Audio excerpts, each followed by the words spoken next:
Aloha, beautiful beings, and welcome to another episode of the Yoni Havana Podcast, where we explore consciousness, looking into how things work in the universe so we can enjoy life more and become more whole. Today's guest is a key person in our psychedelic renaissance. His name is Mattha Busby, and he's a freelance journalist who has reported extensively on drug policy and psychedelics in Europe and the Americas. He writes regularly for The Guardian, Vice, and Double Blind, among other publications. His first book, Should All Drugs Be Legalized?, was published by Thames and Hudson in 2022. His podcast, Uncharted Territory, in which he discusses the impact of the Western psychedelic renaissance with guests, launched in July 2023. And released 2 seasons so far, of which I enjoyed a handful of episodes, which is how I found him.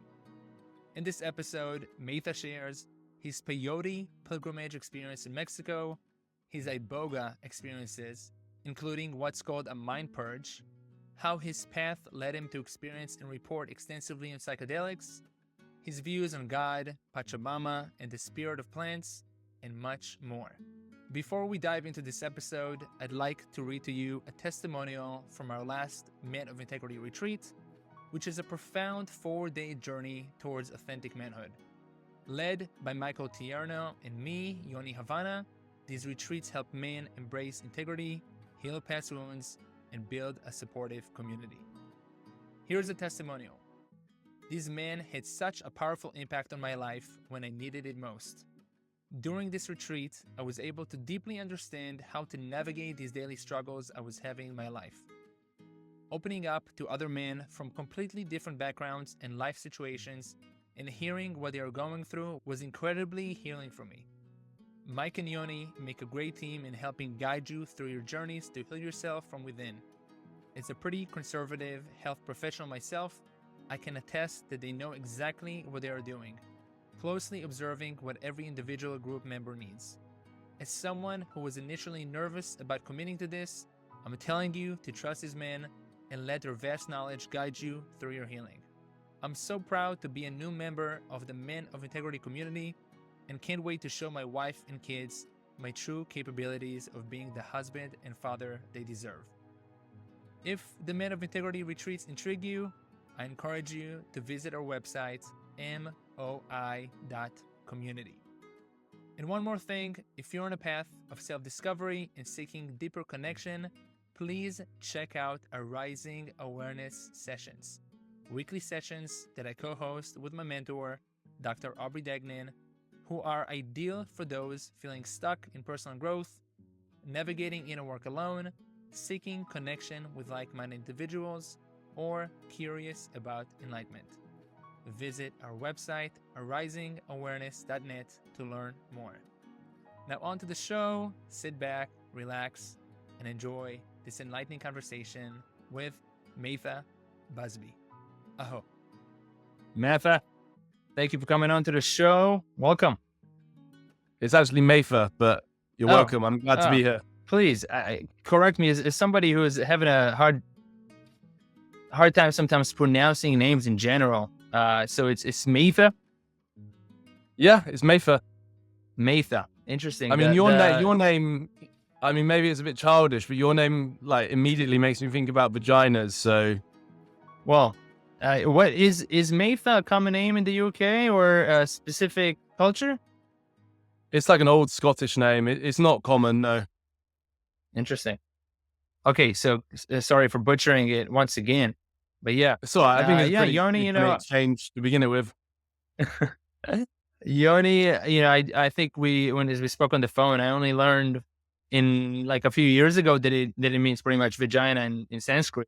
But I fully go with it, and yeah, I feel honored. It's such a sacred and amazing thing that births life.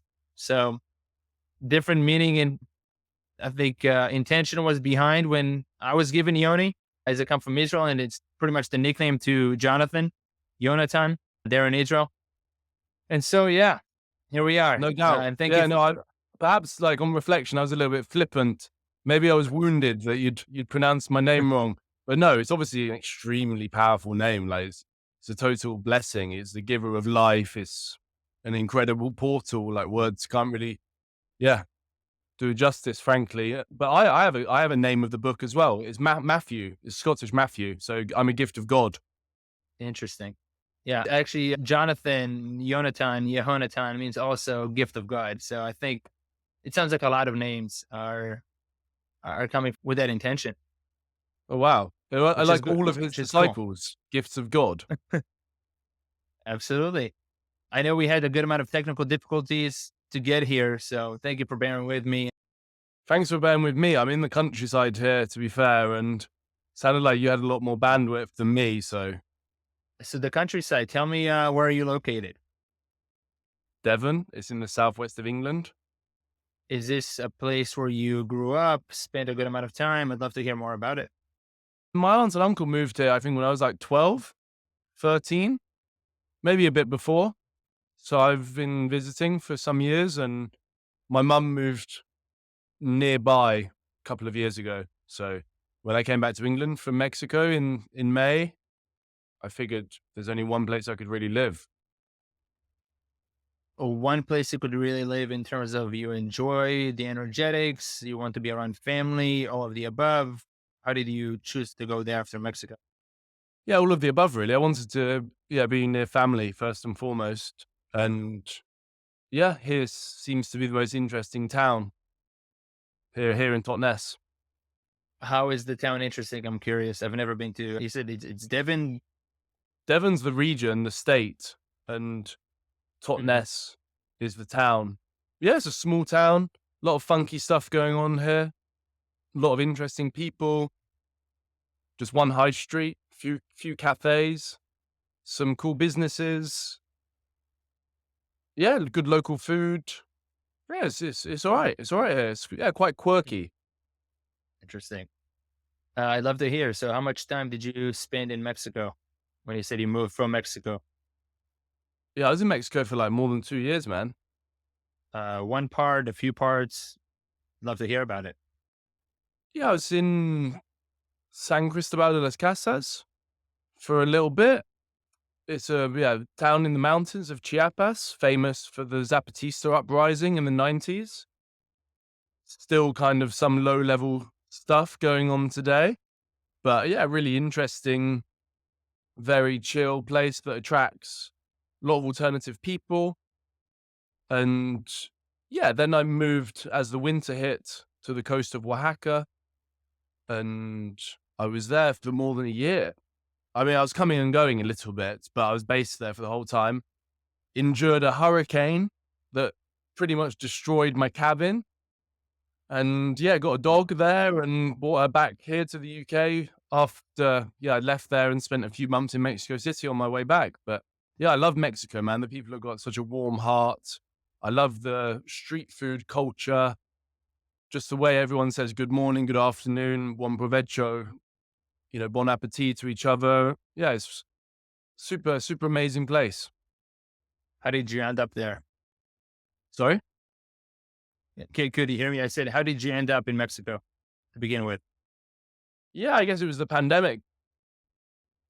I was obviously looking for an adventure after a year in London during the pandemic. And yeah, some friends invited me to go on a peyote pilgrimage with the Wiwarika people, the men of the medicine. And yeah, we did this kind of trek, mostly in cars and vans, to be fair. But yeah, across like the middle of Mexico, from Teotihuacan through their sacred town, Real de Catorce, and the land of the medicine, through to the coast, San Blas, and visiting all their sacred sites en route, and obviously harvesting and sitting with the medicine on the way. How many times did you sit with the medicine during this time? 3 times. There was 3 ceremonies. Yeah, it was, really, really incredible. I mean, for me, it was, quite trippy. The first ceremony, I was kind of quite preoccupied with the past. The second, I was super present. And then the third one, I was very much in the future. Very interesting. How far apart were these ceremonies? Well, it was like 11 days. It was an 11-day pilgrimage. So yeah, all within that space of time. Can you? I've never done peyote. Um, I hear amazing things. I've done similar cousins, Wachuma, San Pedro, but I'd love to hear about more about your experiences if you don't mind sharing. Sure. Yeah, well, hickory, that's what the Wiwarika referred to it as, is supposed to grow in the footsteps of deer. And they have a sacred relationship with the medicine, with corn, and with the fire, Tatuari. And yeah, just spending time with these guys, just really understanding the solemnity, the sincerity of that relationship, that respect, that reverence. I understand peyote is a bit stronger than San Pedro. I mean, I guess it depends on how much one imbibes. But yeah, I guess I would, in terms of the journey, I mean, at the beginning is almost like a mushroom trip, and then it can be almost like ayahuasca for an hour or two during the middle, and then it's almost like MDMA afterwards.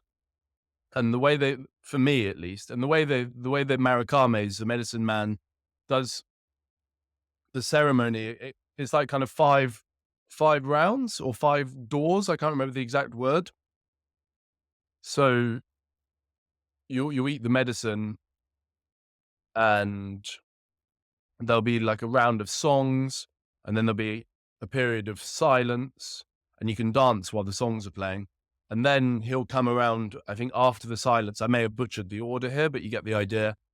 And then, yeah, he'll go around blessing everyone with kapal, perhaps like examining someone, trying to shift some energy with his kind of like toolkit, which typically is a set of feathers, which can be really powerful.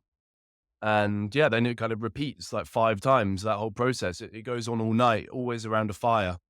And sometimes the ceremonies are preceded by everybody writing down a list of all of their sexual partners ever, and then tying a corresponding amount of knots around a twig with a string, and then putting it into the fire.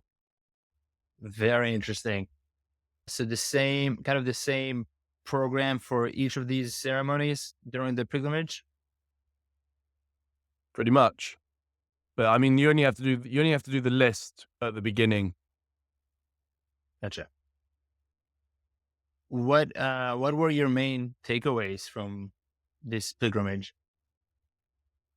Yeah, I suppose it was about harnessing power, I guess, like coming into myself as a man during that time more and more, and yeah, learning to, yeah, I suppose be more disciplined with all things, and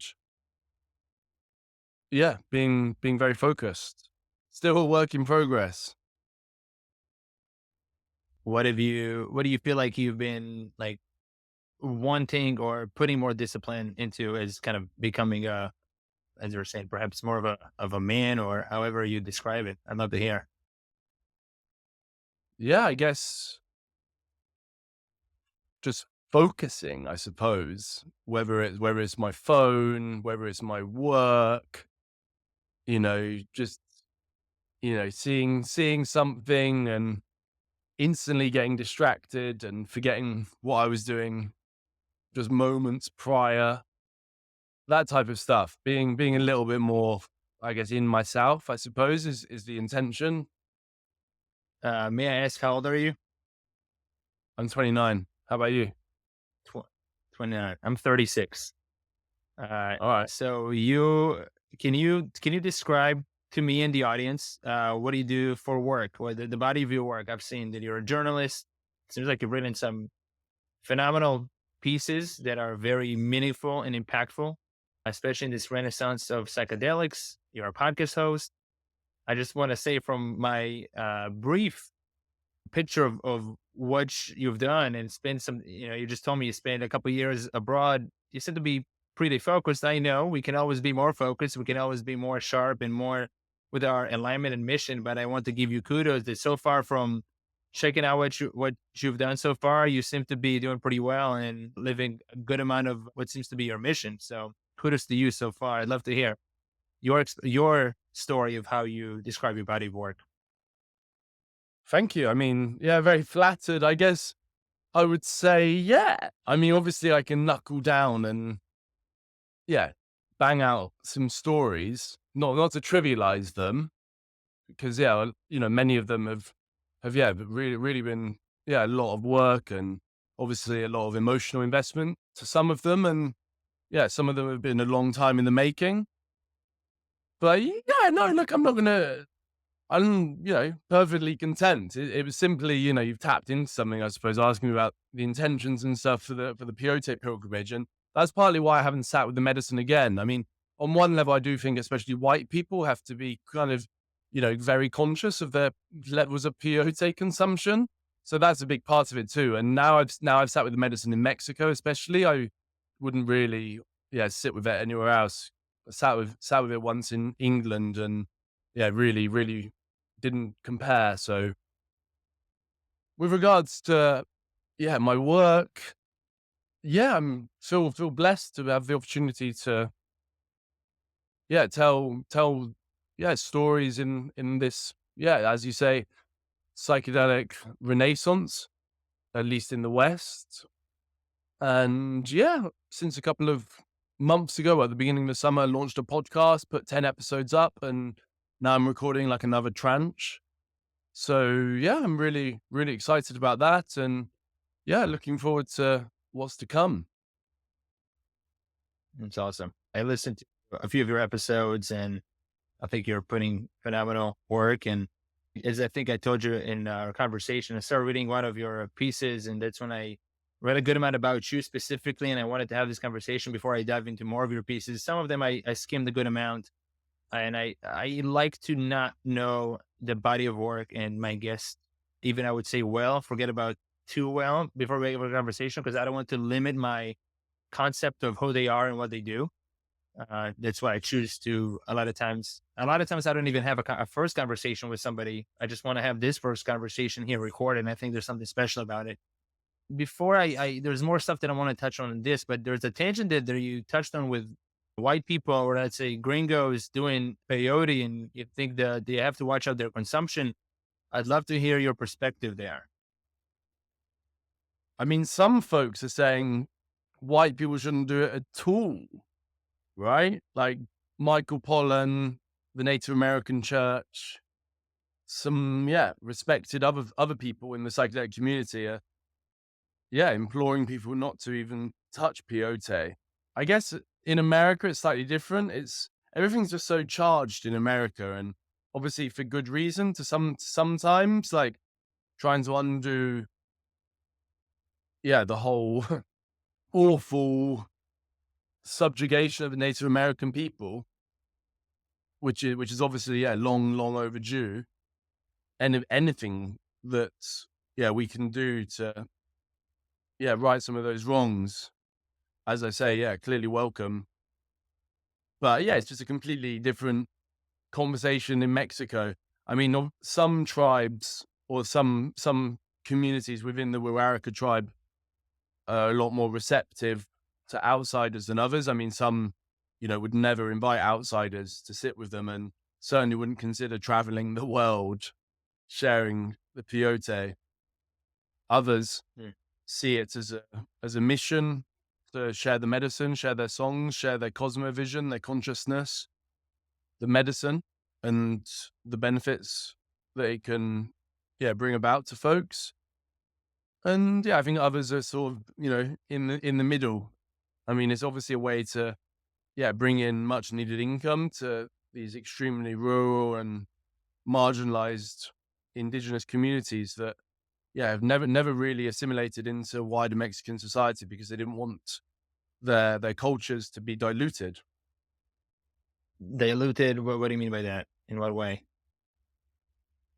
Well, the power of the Spanish power, as a first language, or made to stop wearing their particular types of clothes, or different types of their customs being, I don't know, Hispanicized somehow by contact with, mainstream society. You said a word here, cosmovision. Can you describe what cosmovision means? Probably not. I mean, I mentioned the whole relationship with peyote, the fire, and the deer. I'm I I'm a little bit hesitant to do it a disservice, really, but as far as I understand, it refers to an outlook on life and how it's perhaps connected to metaphysical, magical forces, or simply the astrological system. Correct me if I'm wrong. I do not know the definition. I've heard this word a few times, and I will not even take a stab at it because I do not know. And I have even, I think, just trying to describe the cosmos, I would have quite a butchering. So It's not even in the dictionary, yeah, at least on my Mac. yeah, Cosmovision means yeah. conception that indigenous peoples have both collectively and individually of this physical and spiritual world and the environment in which they conduct their lives. Very interesting. I'd love to hear. It sounds like you've done peyote. When you talked about peyote, you said it was kind of like a cacophony of mushrooms and Aya and MDMA. And I know there was from your episode with Kyle Anker, you have experience with ibogaine and abogaine, perhaps 5-MeO. I'd love to hear, how did you get into all these? Yeah, well, thanks very much for checking out the podcast with Kiel. Pamparios, as the Wawarika people would say. That means thank you. And yeah, ibogaine is how I met him. He was my integration therapist. Really, all of this stuff just kind of happened by accident, man. I mean, the peyote I did seek out. Like when I came to Mexico, I asked a friend the first time I was in Mexico if he knew anyone, and he connected me with this incredible band of folks. So the rest is history. And the last episode I posted, episode 10, was with my brother Diego, who's a kind of guardian of the community, who is my point of contact. So that was like 4 years ago. The first time I was in Mexico, 4.5 years ago. And then the ibogaine, it just kind of came out of writing a story for Lucid News that never ended up getting published. And I was after a particular sort of quote from somebody, and a friend of mine who's a psychedelic PR man put me in touch with the owner of this one clinic. And I hadn't really heard of ibogaine before, and he was telling me about it, and he was extremely bullish about its benefits. And I was just kind of like, sure, I'm pretty open-minded, but I was obviously a bit skeptical about some of the claims he was making. So he was just like, dude, you have to come and try it out for yourself. So I just kind of went there, and really, really incredible experience. Not sure I would recommend the clinic in hindsight, but that's for another conversation. And then when I was sat in the lobby afterwards, I started reading a book, and it really, really helped my process. Really, really just letting go and letting love flow, and really connected me with a sense of gratitude to my parents for the gift of life that I hadn't really felt so profoundly before. And I'm really, really grateful I was able to convey that to my dad before he passed. And so when I was reading this book, as I say, really incredible love story about how this one woman was able to guide her husband, who was dependent on heroin, to the IBOGA medicine, and how it just had spectacular benefits. He'd never touched heroin, even a cup of coffee, since the first time he had the medicine. And I just contacted them. I was like, geez, thanks so much for your work, and it really helped me in my process. And they were like, ibogaine? you guys need to come. You guys need to come and like try the full route, the proper, the full medicine. Because I was doing a story for Vice about the whole thing, and so Mhm. yeah, I mean, I guess like on one level, yeah, folks are obviously interested in getting publicity. I'm not naive to that, but I'm obviously interested in experiences, right? And exploring and gathering potentially more material for my work and building more contacts. So I felt like it'd be silly not to say yes. So I kind of just followed that really and sat with the IBOGA medicine, which is clearly I mean, it depends on the dose, as I say, but yeah, it's extremely, extremely powerful medicine. It's in a league of its own. I got it was it was a journey. So beautiful. Connected a lot with my late aunt, who I feel is a kind of guiding force for me. And I had a conversation with her, and many more beautiful, beautiful things and connection with consciousness. But then, it kind of devolved into a very, very challenging experience. And I had something that they call a mind purge, in which I was just having amplified negative judgmental thinking for quite a few hours. It was really excruciating, probably the most difficult experience of my life. Wow. How many hours is that experience? Was it for you total? Yeah, I mean, I think the ceremony begins around nightfall, so perhaps 8 or 9. Not long after, consume the medicine, which is the most bitter substance I've ever come into contact with. And then you're kind of on the floor for maybe 4 or 5 hours. Is extremely difficult to stand up. Perhaps it doesn't even cross your mind to stand up, like glued to the floor. And then it settles down a bit. But it goes on all night. So like 9 till 6. And then the whole of the next day, you're certainly still in a profoundly altered state. And then my dreams the night after were super, super vivid. So it's probably like a 36-hour experience. Holy shit. And do you think there was a benefit for you to go through this really challenging negative thought states or whatever you call it in mind? Can you remind me what's the name of it, and also tell me if you think there was a benefit in there? Well, I had all these thoughts going through my head. So I called over one of the guys, and he sits down next to me like, big Canadian biker dude who's amazing guy, like, really, really super guy. Patrick, I love you. And he like kind of lied down next to me in his Canadian accent. And he was like, so you're having a mind purge, huh? And I think there was definitely a benefit. It slowed down my mind a lot.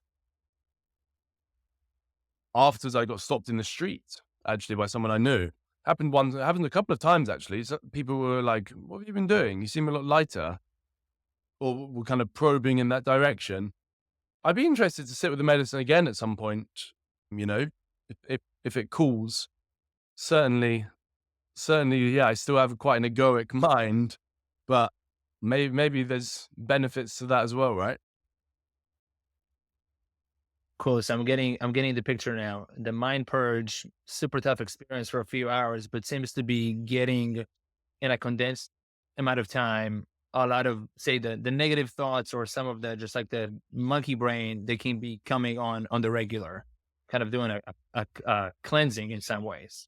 Is that, am I getting it a Yeah, picture? exactly. Exactly. Yeah. Wow. Yeah, Wow. it's just wearing out the egoic monkey mind making you hear it as well, right? And then afterwards, yeah, it's just a really pure silence, and especially with the effect of the medicine on the body, a real lightness in so many ways. Really, really incredible. So is IBOGA the first mind-altering medicine that you've done in terms of getting into these, what do you call this? The name of your podcast, uncharted territories? I wouldn't say that. No, it was the first one I'd written about explicitly in a major publication. I was quite coy about it at first. The first version of the story I sent to Vice didn't actually include any of my own experience, but I'd interviewed people subsequently, like after a couple of months, and only with their permission, who were on these retreats about their experience, right? But the editors were very keen for me to sort of be the story, and I ended up having a photo of myself at the top of the piece, and I think it got quite well read. So yeah, it was just kind of like by accident that I really like came out of the psychedelic closet. And yeah, off the back of that, I got invited to a 5-MeO retreat. So yeah, I never really set out to be kind of like a public psychonaut for a long time. You know, I've been interested in drug policy, and I've done, you know, quite a lot of reporting since 2016, 2017. But yeah, I was just sort of trying to keep my head down to some extent and be a kind of objective news reporter. But yeah, in recent last couple of years, I've got more into feature writing, and yeah, I suppose this whole thing with publicly talking about taking psychedelics is becoming more and more acceptable. So here we are. So what was your first experience, if you may share? I think my first psychedelic experience, dude, was like the first significant one. Like I'd, how do I even say? I mean, I was at a concert. I think I was 17 in London, and I'd taken a lot of rhinoket, and really I didn't understand it. And I think I wanted coke. I didn't even, or MDMA. I didn't even want rhinoket, which is like a really strong version of K, right? A kind of designer drug version. Never heard of it. So rhinoket, rhinoketamine. Yeah, never heard of it. Yeah, go on. Yeah, it's like several times stronger than normal ketamine, I think. And okay, yeah, I must have taken a lot of it by accident. And because I was in the toilet and I was being brushed. And yeah, Crystal Fighters, this amazing band were playing. And I could see myself on the opposite side of the concert hall with no legs. And I could just feel that I had no legs while I was looking at myself from the other side of the room, which is strange, right? Because I could literally see myself. I was the protagonist in my own vision. So I'm not sure what I was tapping into to be able to manage that. It was kind of like a dream state. So that happens when you're 17. What happens next? Is your next profound experience? That seems to be more of an accidental, as you used this word a few times, which I'm going to touch on in a second. But what was the next step? I'm curious. I mean, I guess I'll preface this by saying, although at times I've drunk a lot of alcohol, I've generally always been, you know, more interested in these more expansive states of consciousness. And yeah, now I'm in a place where I think I've drunk my last drink. I really can't see myself drinking alcohol in at least the foreseeable future. So just to preface it with that, and yeah, I guess in answer to your question, I would say I was in Peru traveling after I was living in Canada at the time, and yeah, went for summer traveling in South America on an absolute shoestring. I was doing couch surfing, I was doing workaway volunteering and picking up a few writing gigs on the way. And yeah, my ex-girlfriend I was with at the time, Jocelyn, Hi, Jocelyn, if you're listening. She was just like, "Do you want to do it?" When we sat around one day somewhere in Peru, I was like, sure, as far as my memory serves me. And then a couple of hours later, I was reflecting back. I was like, wait, what were you talking about earlier?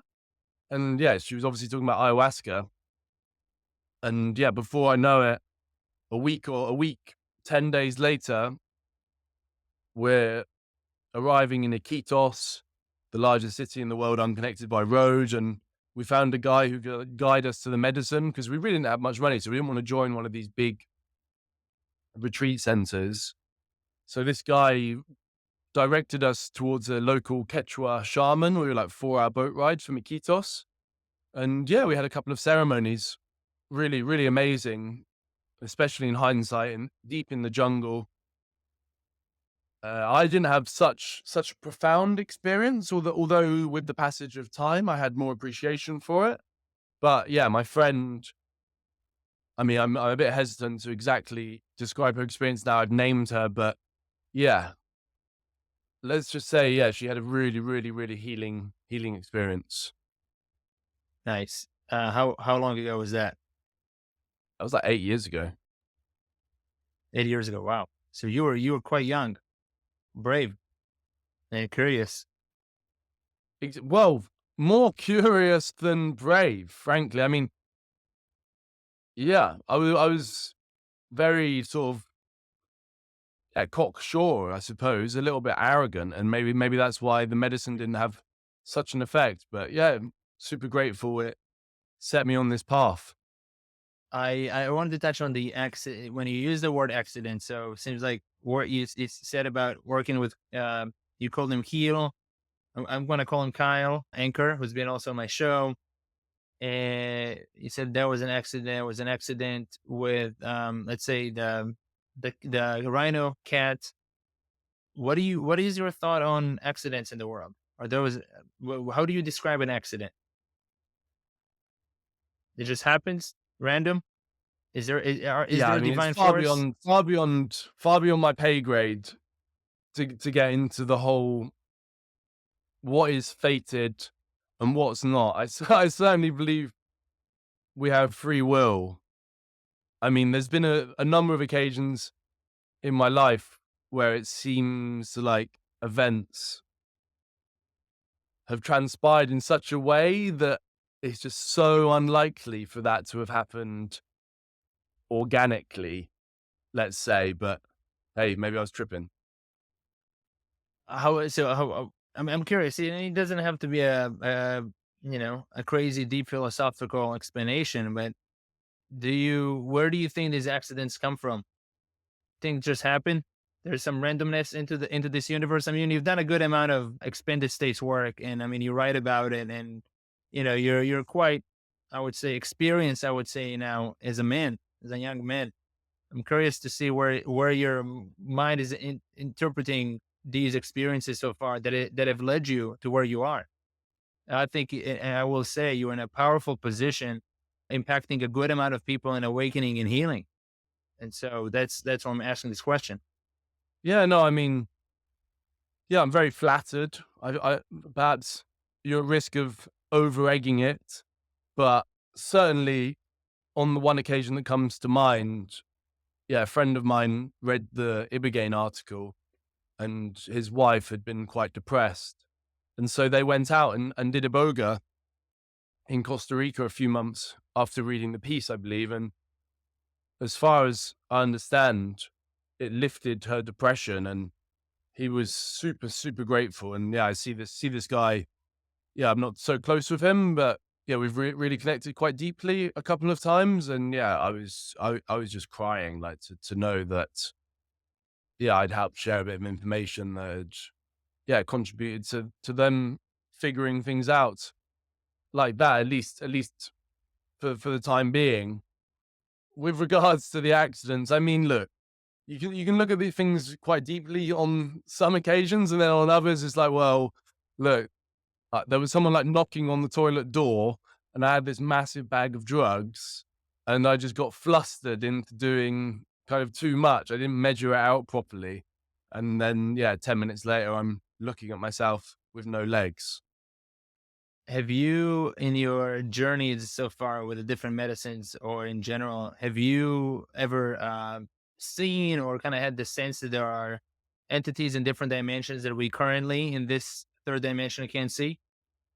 One time with ayahuasca, I did see an alien and kind of like, yeah, tapped into the idea that, yeah, at the very least, there are perhaps some kind of alien influences in life on Earth, in terms of, I don't know, the frequency, the feeling, emotions. But yeah, that's only my single experience, subject to a lot of observation bias. Who knows, frankly? I mean, it seems unlikely that there isn't something else that's conscious and possibly this thing that's conscious, maybe more intelligent than humans.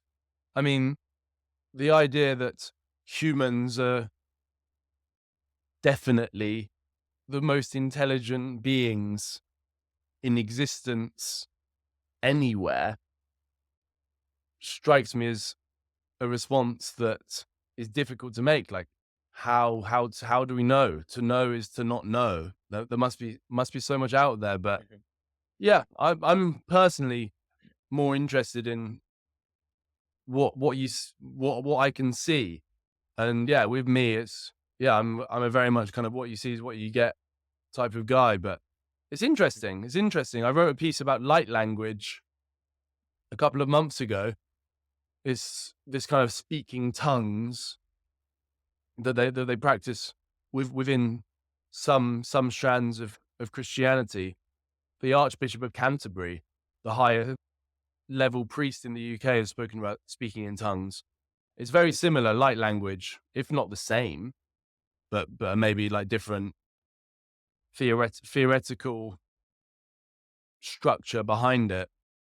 Some of them claim to be speaking from different planets on behalf of different types of aliens. That it seems quite far-fetched to me, but if you look on the TikTok videos and you see the sort of stuff that's coming out of these people's mouths, it does make one wonder, like, what are they tapping into? So just to kind of cap that one, do you think there are other dimensions of reality besides the third dimension that we're currently speaking using our Macintosh? It's a big question, dude. I mean, I'm just a guy sat on a poof. That's all right. I mean, what's your intuition telling you? It's you're leaning towards even if it's a 51-49 percentage of, you're saying don't know what we don't know. What you see is what you get. A sense of perception in terms of knowing what's true or not in universal truths. But what is your intuition telling you? Is there another dimension of reality, or are we talking about third dimension? Then most likely out there. I'm honestly not sure, dude. I mean, it immediately makes me think of my experience with DMT, but then it's just a question of whether one is tapping into the spirit of the plant or the molecule, or if you are, albeit for passing seconds, accessing another dimension. I'm minded to believe it's more the spirit of the plant. But don't. I'm not writing it off. And I think, yeah, scientific, developments are happening apace, and or even like being able to sort of measure consciousness and approach being able to prove the existence of God. That would have just seemed impossible. Even, through I think through quantum physics 40, 50 years ago, that would have seemed impossible. The moon landing 50 years before would have seemed impossible. So many things that are just normal today would have seemed impossible several decades ago. So it's funny how times change, how the Overton window of certain debates change, even with drug policy, as we kind of said before. what was once taboo then becomes an accepted area of study. And once you get the great minds of the day looking at things, there's a lot to discover. There's a lot out there. Frankly, regarding another dimension, yeah, I'm minded to say no, but who knows? Who knows? What do you think, Yoni? I will get into my thoughts in just a second. I'm curious to just kind of close this one. So you think is there a creator? Is there a God? What's your thoughts there? I think there is a like Mother Nature goddess, a pachamama that, yeah, is God and has a more feminine nature than Christian theology, at least, would lead one to believe. And while she's perhaps, I mean, I think on some level she is omnipotent, certainly omniscient, but there are, whether they're within her purview or outside of her purview, there are different kind of forces or other sources of godlike power at play. Or they could simply be what has to happen to allow everything to stay in some degree of balance. As somebody who likes to say a good amount of times, when it comes to the more less common words, especially as I like to say as a foreigner, and English is my second language, omnipotent and omniscient. What are the definitions of those two words in simple layman 6-year-old terms for me? All powerful, all knowing. All powerful, all knowing. Very cool. Yeah, I mean, I'll get into my perspective at the moment on the questions that I asked you. And yeah, I think I like to share a good amount of my perspective in my story. I think it's helpful. So I do that quite often here on my podcast. Hopefully that will be interesting, inspiring, and helpful in your journey. And so, yeah, I was a self-proclaimed atheist from a very young age. I would say about 13, living in Israel. So very confident, overconfident, saying like, look, there's no God. There was the Holocaust. This was the history of my people. And these were the consequences. And this is all the bad, when I put quotation marks, the negative things that are happening, the suffering in life. I don't see how it's possible. And I had a great friend who was very philosophical, comes from a big family in Israel of politicians and whatnot, and authors and such, and kind of got his convincing at the time to know. When I was 20 something, I became agnostic and saying, I don't know what I don't know. I had a lot of overconfidence on a lot of things, saying I know something.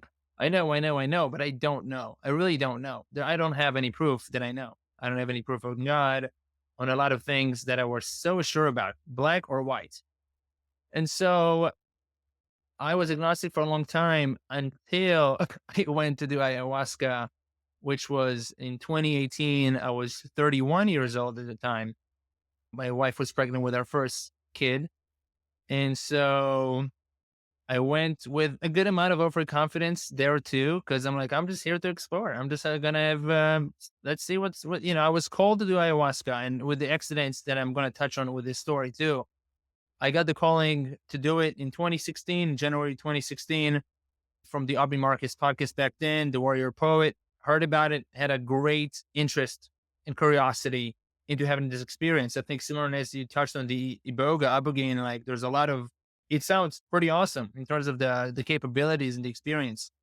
And so one thing led to another, and I found myself there in August 2018 with a person who is now my co-founder in a community and brotherhood that I co-lead called Men of Integrity, of focus on divine masculinity. Everybody goes through an initiation that involves plant medicine. And so, yeah, I was there for 3 ceremonies, ended with Wachuma, 3 Aya ceremonies, full surrender the whole time, lying down there in a room of about 20 people who are going through pretty tough times. It was fairly powerful. Until then, I've done only cannabis which I also had at a very older age. In my 20s, I only tried it for the first time. And then I tried mushrooms perhaps 2 times before. So I was like, oh, this is like mushrooms. And then I was like, oh, this is like mushrooms times 100. And then it's mushrooms times 1,000. It was very, very powerful. But I was containing the experience and having to go. With those experiences, as the ceremonies grew, I was like, there's more in here. I could feel, I could see. I was really tuned into life that was way beyond. I mean, my eyes are closed. I have a sleep mask, and it definitely didn't seem like it's coming out of my mind. And similar visions between different people. So yes, it could be the spirit of Aya itself, but what it seemed like, it gave me access with the DMT activated to see other things and be perceptive to other things that are living, that are definitely of life and heavenly of a consciousness. And so the third ceremony, at the end of it, I really got handed by an experience that was really, really difficult. The very end of it, I thought it was like cruising the whole retreat. It was really the toughest experience of my life, physically, emotionally, in all kinds of ways. And I could feel and really get to know God in that way. This is my experience, my personal experience. I got to meet God, the all-encompassing, and you can call it, pachamama or consciousness. I got to feel this divine force that is within me. And now I'm like, it's the computer, it's the table, it's everything is made out of this force. It started from something. The way I see it, from nothing came something, and there was a consciousness that constantly keep co-creating itself. My idea is that it's kind of equally, let's say, at least for our experience, free will and not free will. It's actually, there's a divine force that is this hive, huge mind emergence. There's all kinds of words these days that I'm still figuring out what each means, but this thing constantly keeps creating. I think the way it works at the moment is that, it's the same force. We're looking at one another. There's the egoic identity. There's the body, you're, in another place on planet Earth, but at the same time, it's the same organism having a conversation with itself, learning about itself and having experiences, forgetting where it came from, descending into a slower density called third dimension from the higher frequencies that are just much lighter in a sense of light. There's more light there, and they're also lighter in density. They're not as condensed in that way or dense in that way. We can, let's say, feel it and such. And so with your experiences of Rhino Cat and all of those things, and then somebody's knocking on the door, I do think at the moment that there are invisible forces constantly co-creating everything in this world, including our mind, including our thoughts, including laws, including everything is constantly creating this thing. It's very important that everything keeps going the way it is. It's perfect the way it is. And people are led by the path. They're being pulled by a path. I think both me and both you are being pulled by forces that are wiser, that are more intelligent, that have more purpose, more plans, and everything is happening exactly perfectly as it should be. Well, yeah, that's reassuring to know. And thanks very much for sharing. Yeah, we're blessed. I had a very similar experience, and I felt so strongly about it. I got this tattoo afterwards to be able to meet God. And yeah, there's obviously the possibility that she is the spirit of ayahuasca, and yeah, it seemed perhaps she is, but it seemed like, even though I was in a profoundly altered state at the time, it seemed to me that she's God. But I wonder, It's beautiful. how you've since reconciled how you felt about the Holocaust since. Obviously, yeah, it's a unspeakable atrocity, and I know many other people of Jewish heritage, yeah, also left the faith. Although obviously at the time many people felt like they had to kind of abandon their faith to ensure that they weren't easily identified if there was a subsequent awful event such as that. Yeah, I want to say before I jump into that as you speak about the spirit of a plant, and whether that's, a sunflower or Mother Aya or, other powerful plants that we know that have, let's say, more DMT in them or more, let's say, wisdom in that way. It's the question would be also, where's that wisdom coming? Where's that intelligence? Where's that spirit coming from? And what it seems to me is that everything is constantly interconnected, and it's just different manifestations of God, once again, of creation, of consciousness. To me, specifically with the Holocaust, this is when I was there in Peru and having this really hard time, as I was reflecting on what was that pain that I had, which was inside my body, um, and there was a good amount of purging that all of a sudden came like a wash, like just like crazy. I barely ate for 30 days. I'm on dieta. I'm like, I lost, 16 pounds.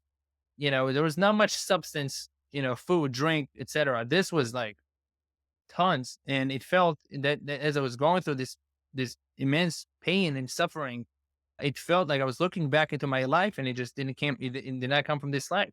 It came from my lineage. I felt like, wow, this is ancestral pain. This is in my DNA. This is Wow. in my consciousness. It felt like the Holocaust. And ever since then, in different ceremonies with different plants, I've went through visions of the Holocaust where I had very, very deep, very frightening, terrorizing visions of the Holocaust. And so I work with those, and my understanding, my perspective, and perhaps one would want to say with my mental gymnastics at the moment, is that the way I see it is that since everything is God, and I keep choosing to be in this experience constantly. In some ways, as we know, there's unfortunately a lot of suicide, especially these days, and or in some ways, people ending a life that, let's say, painful, whether they were in the Holocaust, whether they're now in 2023 and things are rough. I'm choosing to be in this position. I'm choosing to be in this experience. And I think at the same time, every time somebody is alive, they chose to be in this experience. They're choosing to be in this experience. And so I think God is playing games with itself. There's some people that talk about the Kali Yuga and the Dark Ages, which we're kind of actually coming out of now. Apparently in 2025 is a chapter of 2,700 years of very dark ages. But this is something that God wants to experience. He wants to experience being the abuser and the abusee. And so that's the game we're playing. I'm going to really dehumanize you. You're going to be the sufferer. And so this is how I take it. I take it for the sake of experience, that I'm only in this flesh and this body for the sake of experience, because there's nothing else to do. I don't see anything important or unimportant. It's equally, and we can talk about Tao or Tao or however people pronounce it. Um, it can be important for my life, for my story, for my people. Things are important. I think the work you're doing is important. I think the work that I'm doing is important. I think having this conversation is important. And before we did that, and now as I moved into the spiritual realm, I was doing a little prayer and asking that this conversation would greatly impact the lives of at least 10 people and inspire them to do deep healing work. However they do that. This is my intention. This is why I'm putting time into sharing these conversations for the most part. I enjoy connecting with you. I'm having a great old time right now, and so forth, and connecting and networking, however it goes. And perhaps, yes, it will bring people to my retreats, etc. But this is what it is. It's for the greater good. And so, yeah, I mean, I But think this is just ultimately, everything's just a bit of a cosmic joke, right? If God just created yeah, life on Earth to be able to witness the extent of its own power and to see what would happen, yeah, nothing, nothing means anything, I suppose. But everything means everything at the same time, yeah, and that's just what it's all about, right? Finding a balance within our own lives to make it worthwhile. I mean, why not? that's how I'm seeing it. And I think it makes life much easier with the surrender that, one, there's a creator, and two, this is just for the sake of experience. So as hard as it is, this is the choice. As beautiful it is, this is the choice. And life on earth is, and I think as you said it, it's, in other words, it's not easy by any means. I think this is one of the harder places to be inside the character, with the feelings, with the sensations, with the emotions. And so, yeah, but this is how I see it. I do a good amount of my own lineage healing. I think it's important, it's beautiful, and it's a lot of times it's super hard. I felt cold, and I feel called by my ancestors to do so. At the same time, yeah, if whatever I do, I think it's just going to happen. I just let things flow, and I think the resistance usually comes from the mind, and I try not to resist the path that I'm being led to and how things are unrolling. Whoever I'm going to see in the streets, whatever I'm going to get into, and then I take action. Also, as you're saying about free will or whatnot, I take action. I saw you. I actually wasn't on Instagram for a few years and you spoke about focus in the beginning. That is a source of distraction, in my opinion. There's a lot of great things about social media, But for the most part, the way the mechanics of the brain and however we're evolved, it's a source of distraction from doing something, a concentrated effort. And I'm about doing concentrated efforts. I'm about discipline and about just like what needs to be done. And so having the phone is a big one for me. And so I created an account for the podcast only. I ran into you. That was a blessing. And now here we are. I ran into you through, so Anchor there. I saw Anchor in as you can call an accident in 2 places in 1 week. I'm like, I'm going to reach out to this guy. And so, yeah, I just followed the breadcrumbs at the moment. Yeah, I mean, here we are, dude. Like, yeah, for me, I guess, yeah, I see a lot of the whole psychedelic movement is anchored in the US. And yeah, it's very natural, perfectly fine thing. But yeah, most people that are a part of the conversation are academics and maybe don't always speak in such accessible language.